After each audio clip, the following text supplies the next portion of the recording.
বর্তমান সরকারের নির্দেশনায় সুন্দরবন অঞ্চলের সক্রিয় সকল বনদস্যু বাহিনী নির্মূলের লক্ষ্যে বাংলাদেশ কোস্টগার্ডের নেতৃত্বে operation restore piece in Sundarban এবং অপারেশন ম্যানগ্রোভ শিল্ড নামে দুটি বিশেষ অভিযান পরিচালিত হচ্ছে।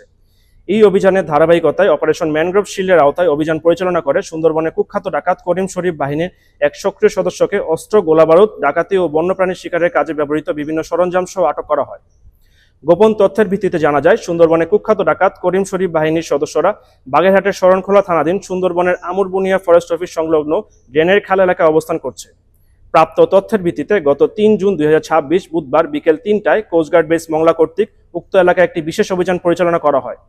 অভিযান চলাকালীন কোস্টগার্ডের উপস্থিতি টের পেয়ে ডাকাতরা পালানোর চেষ্টা করলে আভিযানিক দল কর্তৃক ডাকাতদের ধাওয়া করে 4টি একনলা বন্দুক, 20 রাউন্ড তাজা কার্তুজ, 74 রাউন্ড ফাঁকা কার্তুজ, 7 রাউন্ড এয়ারগান গুলি, একটি টেলিস্কোপ, একটি সোলার প্যানেল, একটি ব্যাটারি, একটি ওয়াকিটকি চার্জার, একটি সিংহ হরিণের মাথা, 3 কার্টুন সিগারেট, 2 বস্তা চাল, একটি কাঠের বোর্ড সহ করিম শরীফ বাহিনীর একজন সক্রিয় সদস্যকে আটক করতে সক্ষম হয়।